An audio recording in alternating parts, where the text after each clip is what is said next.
I guess, like a lot of British people, I cannot remember when I first saw the Ladykillers. I would probably have seen it as a child one rainy Sunday afternoon on the telly. It's one of those, it's part of the warp and weft of British culture and life, isn't it? The Ealing comedies.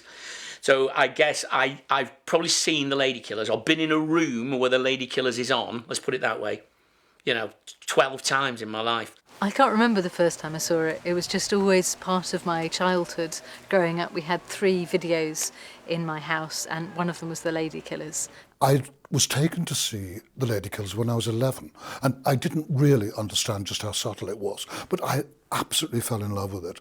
I think the Ladykillers, for me, was one of those sorts of light bulb moments where you watch something and you think, this is for me. This is like, the people that made this have made this exactly for my taste, because it was that delicious thing that I've spent my entire life sort of pursuing, between that marrying of comedy and dark themes and sort of quite blackly comic humour.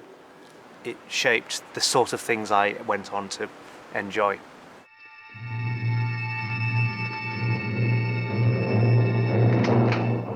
Mrs. Wilberforce? Yes? I understand you have rooms to let.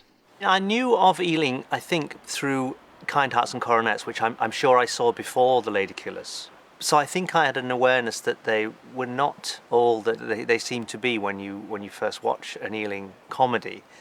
I use the word comedy because oftentimes, there's something very dark going on underneath, certainly with Kind Hearts and Coronets. But so yeah, I was aware of Ealing being this studio that produced all these great films, and it was a brand that I knew was something to look out for.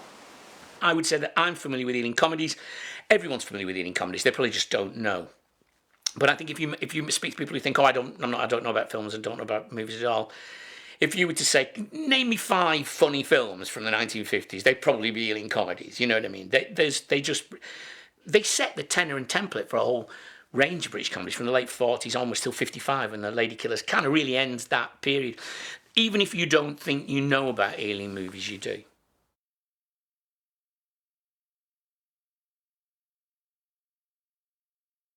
In a nutshell, well, it's very simple, really. It's weird but simple.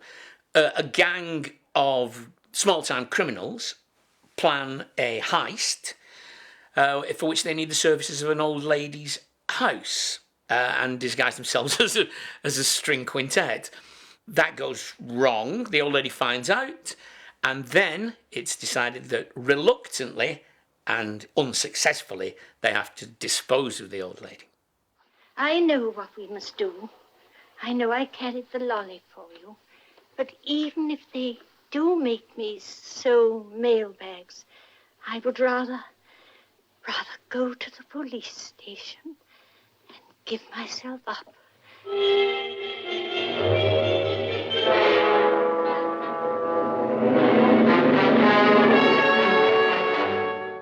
So legend has it that the story for the film came to William Rose in a dream, and all he had to do was write down the details in the morning. That's probably a bit of artistic license, but it sort of speaks to the way in which the plot of the film is so perfect. It is like a dream. It is hallucinatory. It certainly has a strange, nightmarish quality in certain elements of it. There's the grey and the murkiness and the fog and the smoke of the trains rumbling by. And there are some nightmarish sections to the film that sort of are quite relentless in watching them. The 2 I'm thinking of in particular are when the gang members are having to endure Mrs. Wilberforce and her little lady friends in the tea party. And that becomes sort of like quite hysterical and nightmarish, and he's trying to play the piano and they're all chattering away. And you want to go, make it stop. It's like a waking nightmare. There's something very inherently comedic about them all being trapped in that way. And it's interesting because when it ends, Mrs. Wilberforce says, I thought they'd never go. And it's funny, you see her own allegiance shifting ever so slightly. And also a sort of human thing that you're always a bit pleased when people finally go home. Shine upon my wrath today.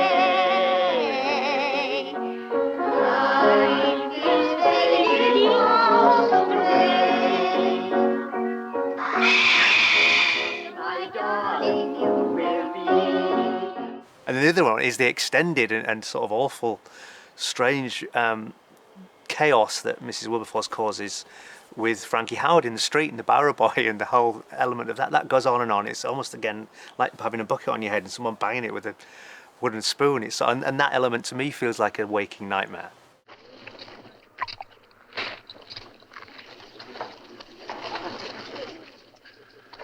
Now lift it! Stop, steady on. Stop it, I say! How this...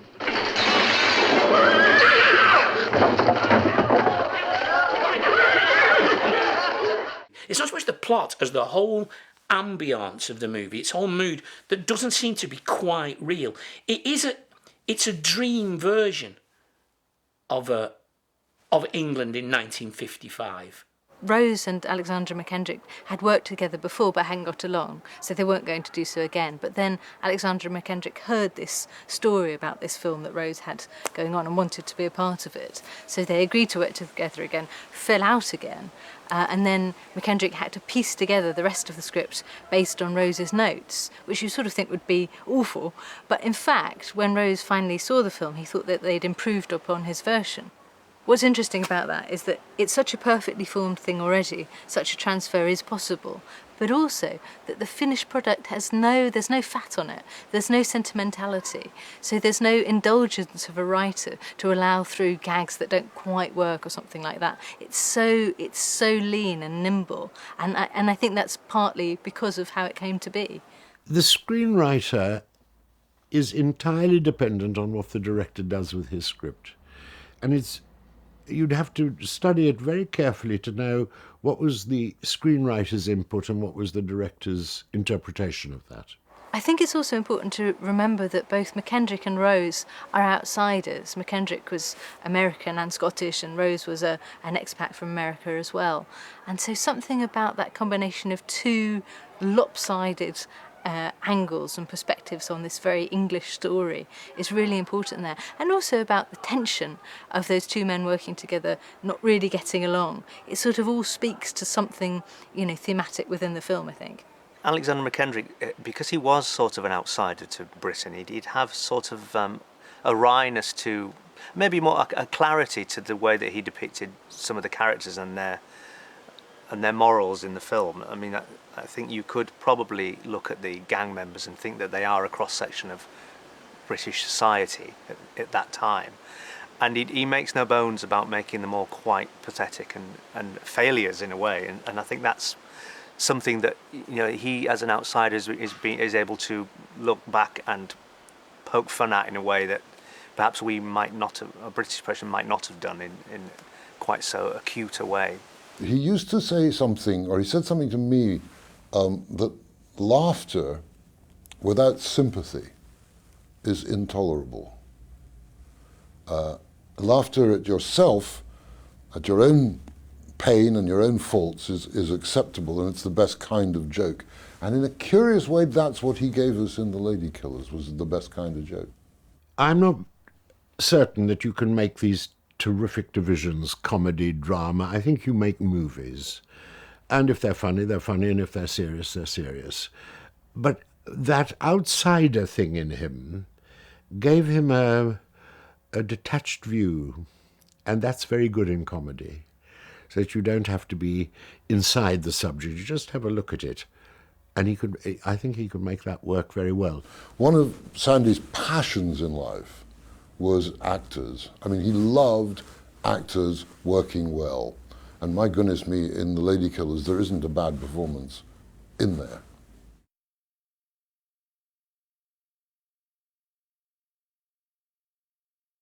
Oh, What's that? Who's talking? oh, it's only General Gordon. He belonged to my late husband. I had 4. Husbands? And no, parrots. And now I've only 3. Parrots? Alec Guinness, in some ways in this, is not reprising, but echoing the role he plays in Kind Hearts and Coronets, which is, I think, something of a companion piece of this, and this is the other, maybe, dark Ealing comedy, the darkest two of the Ealing comedies, while still being very gentle and British and charming. It's sort of a companion piece of this, except he's not playing multiple roles in this, he's just playing one role, and he plays it so brilliantly. In all this ensemble, this quintet of oddbods and hoodlums, He might be the most genuinely frightening of all, Professor Marcus, because he is the weirdest. The others you can kind of get a grip on the stereotype, but he is kind of the weirdest, the criminal mastermind who seems genuinely mad. In fact, there's an implication, I think, early on in one of his lines that he might have come from the madhouse. Alec Guinness's first 2 appearances in the film are both in silhouette. There's him against the newsagent's window with the postcard, and then there's him against the frosted glass of Mrs. Wilberforce's front door. Those are both very obvious homages by McKendrick to The Lodger, to the Hitchcock film from 1926, in which Ivor Novello is first introduced in the same way as a man who may or may not be Jack the Ripper, which is sort of a cheeky and fun way of doing it. But of course, the whole film sort of drips with Hitchcock references, and also with Fritz Lang, who McKendrick was particularly obsessed by, the expressionism, which of course Hitchcock also used. There's something very disturbing about Professor Marcus, and it's in the edit of the film as well. There's one bit that it really alarms me. Still, even today, watching it again the other night, it's so strange the way it's edited. It looks like something's been cut out. It's when Louis dares to challenge Professor Marcus that his plan seems like it's something out of the loony bin or something. And upon hearing that, he starts to turn, and Mrs. Wilberforce comes in with the tea, and the door squawks in a horrible, jarring way. And it just cuts back to Louis' face, having seen whatever expression he has on his face at that point in time. But as he's turning, it just cuts out before we see his head turn. And it is so frightening. It's really weird. It's disturbing. And it reminded me when I watched it of when Lon Chaney gets his mask taken off, and you see the monstrous face for the first time. But and that's down to this unhinged performance from Alec Guinness. I made a mistake watching it again. I was watching it, and when he appeared for a second, I misattributed him. I said, "Oh, brilliant! Of course, I've forgotten Alistair Sim. It's not Alistair Sim. It's Alec Guinness." But it's interesting that Alistair Sim was considered for the role, and it's a very Alistair Sim performance.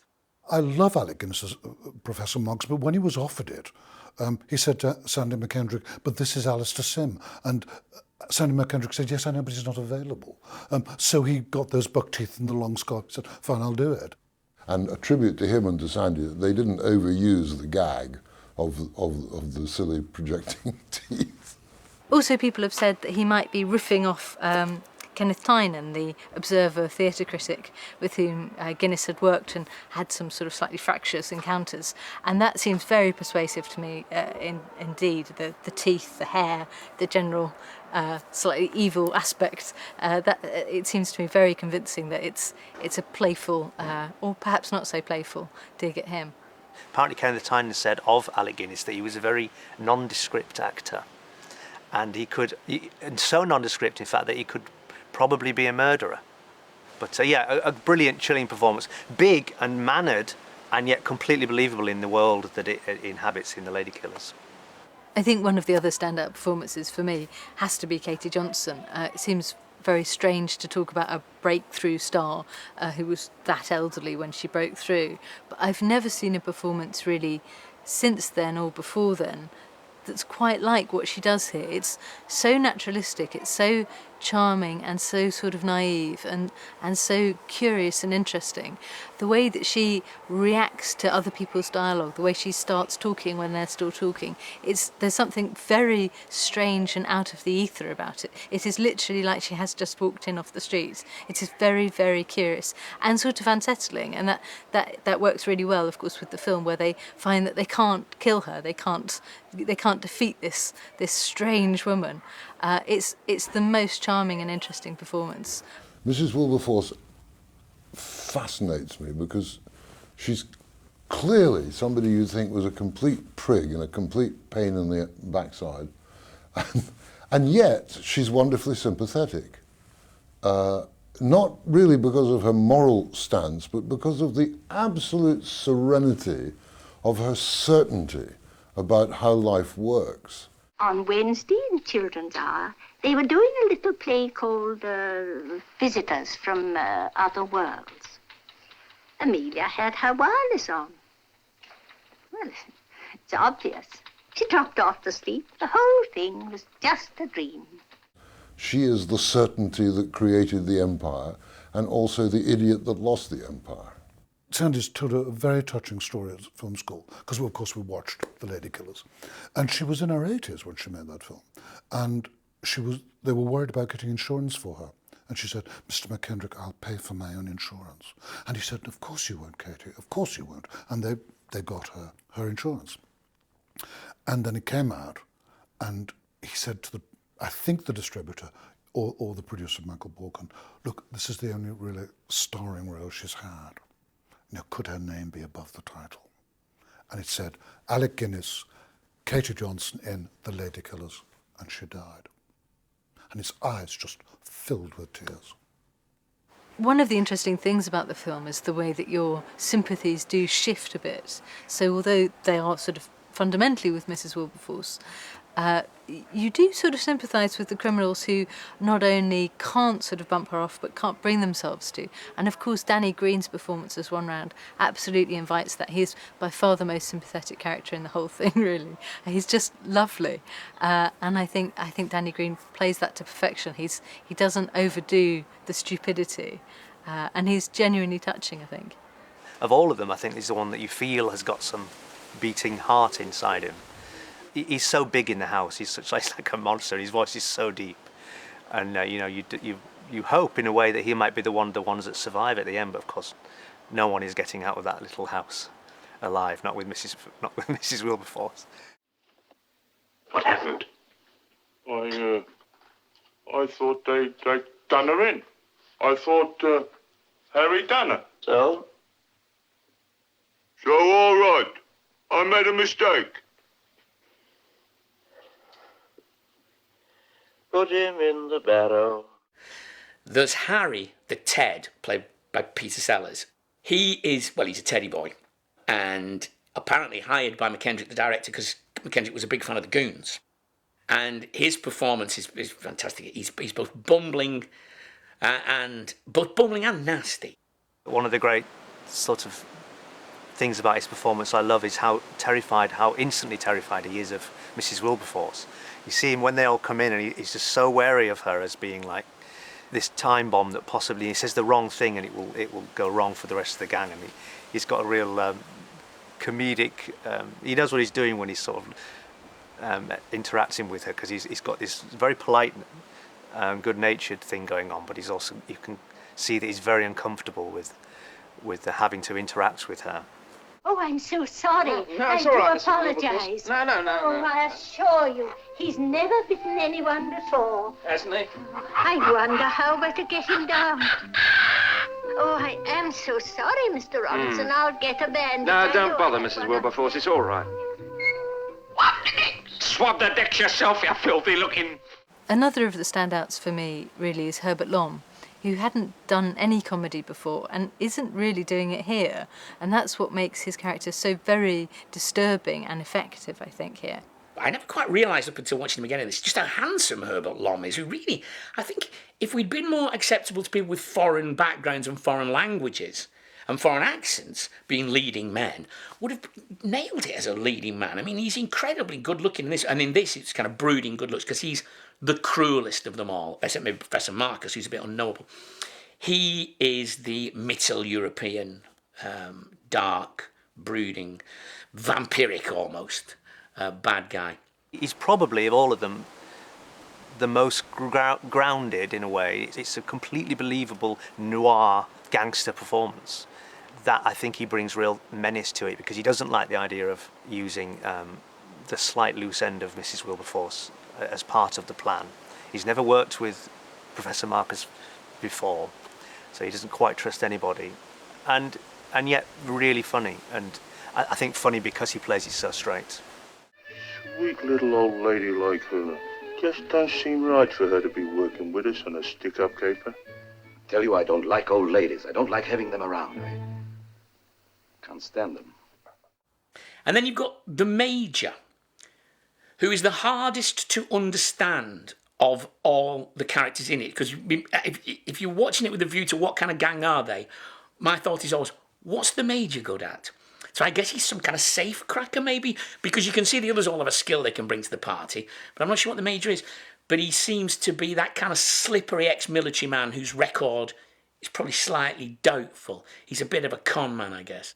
And again, a brilliant performance because it's so seedy and so and yet so respectable at the same time. You can absolutely believe that he has got this manner in his life where he's able to con his way into any situation, but you absolutely wouldn't trust him as far as you could throw him. You know, he's so you can tell his life is such a sham, and that's a really funny, cowardly performance from him. At this very moment, Mrs. Wilberforce, there is waiting an invalid, a dear, sweet little old lady, not, may heaven bless her, not unlike yourself, waiting with patient serenity, but with high hope that she has nothing more to fear. My mother. Aside from having a brilliant cast of characters, which obviously is important as well, the story really drives along and you're hooked into what will happen in this scenario. It's a very deft, economical film, I think, in many ways. It doesn't linger, it doesn't hang about, and I like, there are a couple of phases in the movie, scenes, if you like, that I particularly like. I really like the heist itself, because there's a bit of Hitchcock in that, I think. It's almost as if, for once, you forget the comedy and satire, and you can watch that bit, I think, just as you would watch a heist movie, and it's really quite nicely done. Sellers as the porter and the switching of the bags and the getting into... For a few minutes, you find yourself being actually caught up in that, are they going to make it work? As you would in a standard crime or heist movie. So I really like that, because that shows how the flair of the director and the pace of it. One of the sweetest and most moving, I think, which is surprising in the middle of this film, is Mrs. Wilberforce's recollections of her 21st birthday, which is very, you almost have a tear in your eye when you come to the end of it. She remembers it because of the string quintet music, and she talks about the old Queen dying, and she says, and that was the end of my birthday party. You see, my father had engaged a string quintet to come in and play in the evening. And while they were playing Boccherini, someone came in and said the old Queen had passed away. Then everyone went home. That was the end of my party. All that time ago, in Pangbourne. Well, if you'll excuse me, I'll run and make the tea. The kettle must be nearly on the boil. One of the other great sort of ongoing themes is the resuming of pretending to play the musical instruments. The second time it happens, when they just very wearily just go back to their places and pick up and there's no more hysteria. They know that they've got all the time in the world, and I just love that. It's such a very clear way of showing the passage of time and how comfortable they are in their conceit and their deceit. Music is a funny thing about the Ladykillers, because if one thing people all know about the Ladykillers, and if you buy a CD of Boccherini's String Quintet in E, what it will say somewhere on the sleeve is, as heard in the Ladykillers. Any kind of chamber music would have worked. It's simply the juxtaposition between these beefy, meathead, glowering villains and this delicate filigreed music that they're playing. Tristram Carey's music for the Ladykillers is really evocative, of when you first enter that world and you've got that very dramatic opening music that then turns into this tiny little sweet plaintive music as Mrs. Wilberforce is coming down the street, and you think, what world are we in here, where we've had this almost like horror film music and then into this like perambulating ice cream van as Mrs. Wilberforce glides down the King's Cross streets. Good morning. Good morning, Mr. Morning, love. Good morning. Morning, Mrs. Wilberforce. Good morning, Mr. Brown. That and the soundscape itself of King's Cross and the trains and the squawking of General Gordon are all very sort of jarring and alarming, loud pieces of music that a noise and soundscape that really give the film a sense of unease, and you're never quite settled. McKendrick's incredibly witty and ambitious and vivacious use of sound here.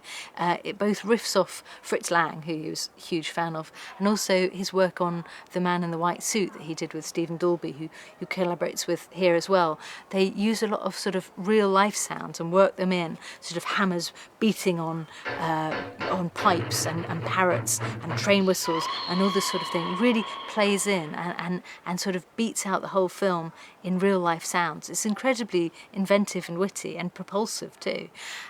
It's worth also adding, I think, that Katie Johnson's delivery is extremely musical in and of itself. It's full of bleats and trills, and it works as a kind of melody that plays alongside the rest of the action, which is on a much lower register, and in the same way that her character sort of is slightly vague and floating elsewhere all the time.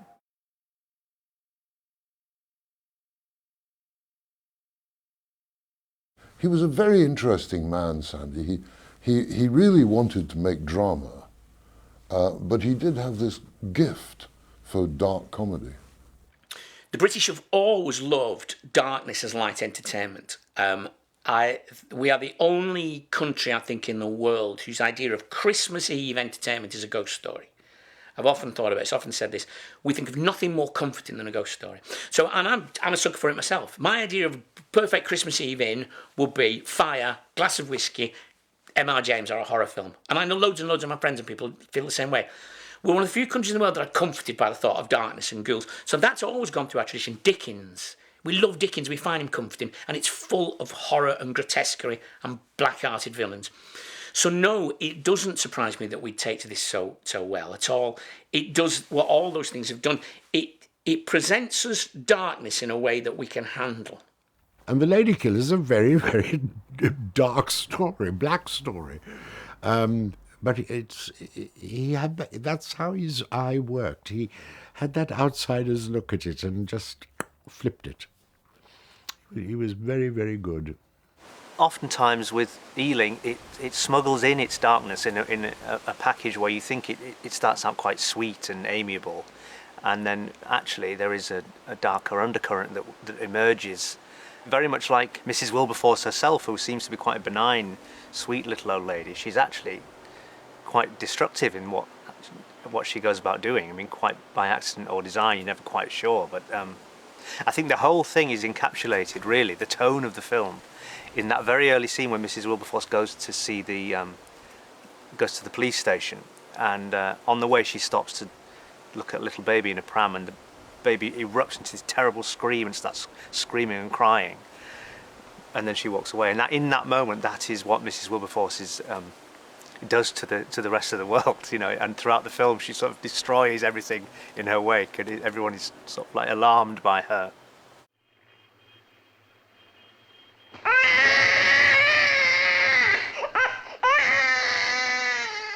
As far as Alexander McKendrick having some sort of vision about Mrs. Wilberforce and her supposed innocence resulting in being such a destructive force, it's not by accident that that's a choice, I think. So I think he does think that. I remember saying this to him, and he got terribly shocked. I said, the old woman, played by Katie Johnson, is the innocent which destroys everybody.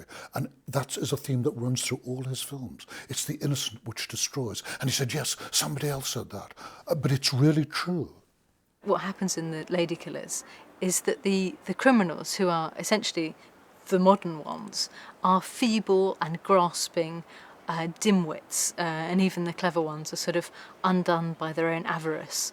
And they are absolutely no match for this paragon of values and of righteousness and of bravery, because she's never frightened. She's only sort of indignant that they're, morally so low. Well, there's nothing for it. You'll have to come in. But please remember this. These are some of my oldest and closest friends. They mustn't get the slightest inkling of this disgraceful affair. Oh, really, this is the most embarrassing position. Embarrassing and humiliating. Simply try for 1 hour to behave like gentlemen. All right, Mum. It's very reactionary as a film. It's a conservative film through and through, and it's very charming. But of course, it was out of step with what was really happening. But I can see what McKendrick means when he says it somehow represents the state of the nation, as in the gang represent things that are sort of bubbling through the English culture and psyche at the time. So you've got, obviously, Harry, who is a teddy boy. And there's this big fear at the time in Britain about youth violence, mods, rockers, Teds. You know, we think we've imported all this terrible youth culture from America, and we're worried about young people. So it taps into a fear of young people and their violent subcultures. One round, the boxer, you could see as being representative of the kind of English working class and the sort of stupidity of the English working class, if you want to be sort of cruel and satirical about it. I think McKendrick has said this, something like the impoverished intellectual state of the British working class. You got the major, who's the older guard, the old aristocracy, the old England, military, judiciary, but yet they're not quite all they're cracked up to be, and they're slippery, and they're kind of decrepit, and they're fake. Louis, played by Herbert Lom, again, don't forget, after the war, we've had a lot of foreign people coming to Britain. We've had a lot of Middle European refugees coming to Britain, and there also is a classically British fear of the other. So he's this brooding knife man. So there is a certain amount of suspicion and fear of the immigrant, of the other. And then in Mrs. Wilberforce, you get a much older Britain. You get Victorian Britain, and you get, in her and her house, this crumbling old Britain caught between the old and the new. The old is crumbling and the new isn't quite sure of itself yet. And I think McKendrick has said that it was quite specifically meant to be, in a very gentle way, a sort of state of the nation piece. I don't think it's by accident that she's this house at the end of this street that's like Castle Dracula, and they all descend upon it, and it's lopsided, literally lopsidedness. Is probably Britain at the time. The first time you see Mrs. Wilberforce's house with that great sort of crane shot, I guess, it looks so beautiful, and it says so much in a single image. It's in a cul-de-sac, and it is a crumbling Victorian mansion, mini mansion, but at the back of it is the new trains roaring out of King's Cross stations. It's the new Britain of industry and mass transport and mass public transport set against this dilapidated and crumbling house that is literally falling apart. He got at one round, the boxer calls her Mrs. Lopsided because her house is literally lopsided. It's falling down. And again, you don't have to be a genius to work out there's some symbolism there about what McKendrick thought was the state of Britain, that it's collapsing, it's subsiding, it's falling down. You're most kind, and if I may say so, you have a very curious, charming house. Such pretty windows. Oh, thank you. Mrs. Wilberforce's house symbolises the charm and the sort of curious sturdiness of the British establishment. So it's sort of structurally unsound, and yet it's still upstanding amidst all the screeching modernity and the invading alien forces trying to bring it down.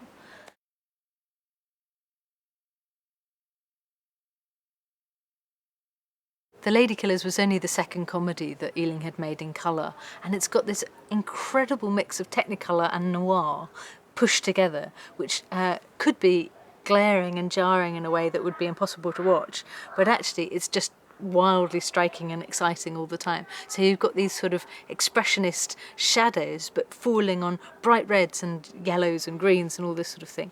You can really feel the sort of dust and decay in the house, but you can also, it really pops in front of your eyes as well. It's an amazing mix.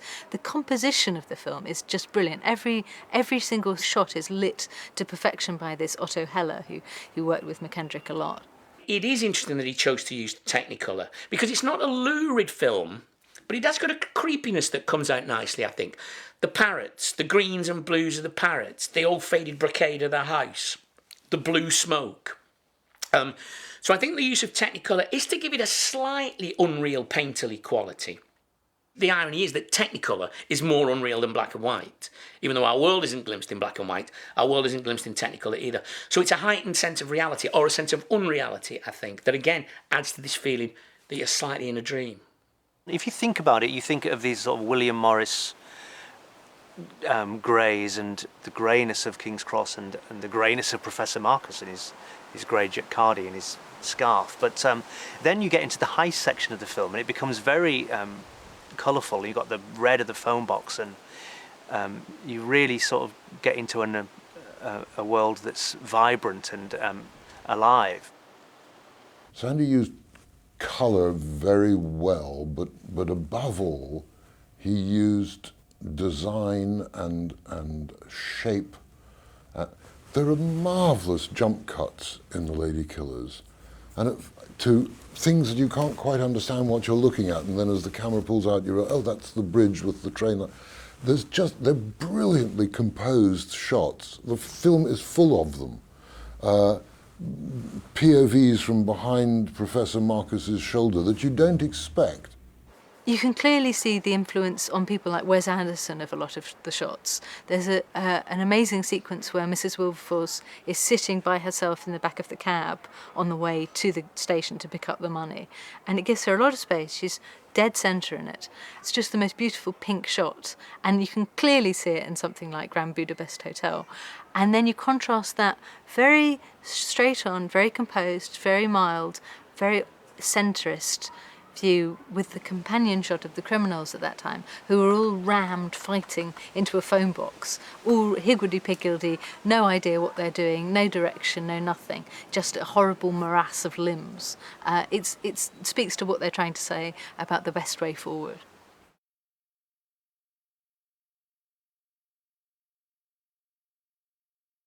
I think Michael Balkan and the way that he set up Ealing Studios as the first, he sort of created the idea of the studio system, and he managed to create an atmosphere where everyone had a voice and everyone was there to try to do their best to make the best films. And under one roof they would have script meetings, and there would be designers and writers and actors would all descend on it. And the name Ealing is synonymous with excellence in filmmaking. If you're a filmmaker now and you got anywhere near people saying your film was like reminded them of an Ealing comedy, you're certainly in the right ballpark. You know, it's an aspiration to be anything like the sort of the quality that they produced time after time after time.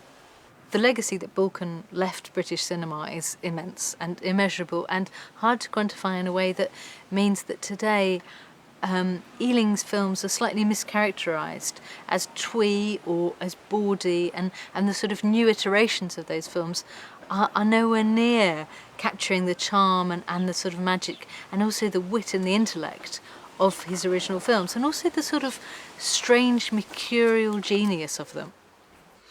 If I were to say if anybody's picked up the baton of the Ealing comedies in the last few years and done it properly, I would say it's the Paddington movies.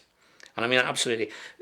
Paddington 2 is an Ealing comedy for our times in that it manages to combine a slightly unreal darkness in that Paddington goes to prison and he meets those hoodlums, and the hoodlums in the Paddington movie are straight out of this. They are, you know, all the bad guys in Paddington, who are both clearly bad guys and somehow lovable, are straight out of Ladykillers. And I think that's about the one British film of recent years that can properly claim to be a proper heir to the Ealing movies. I think The Ladykillers does more than hold up today. It's a film which strangely seems to improve with every viewing, and I've seen it a lot. There's something about it that is so singular and so quick that you can never quite get a handle on it. It's like Quicksilver, you know, it sort of happens and then goes out of your hands, a bit like the lolly does with the criminals. And there's something so beautiful about this composition and the bookending and the dream thing that makes it feel like a dream when you're watching it, like a dream repeating itself and yet never quite being there. It's the most strange film in that way. It's the most strange experience to watch it. It's got that coziness about it, but there's always something which is slightly different. I think there's something absolutely undating about Sandy's work, as there should be if films deal with eternal truths about humankind and the way in which we interact. I think The Ladykillers is perfectly told, and I think it's one of the finest Ealing comedies made. The best way to watch The Ladykillers is not to think about allegory, not to think about what it means. Just sit there and enjoy. Always surprised how many people haven't seen The Ladykillers. You ask people and they've never seen it, you sit them down, make them watch it. That's your duty today. Seek out people that haven't seen it and make them watch it. Ealing comedies are like the Beatles, aren't they? They're like the Beatles or Monty Python or Shakespeare. They're just there as the background cultural backdrop of British life.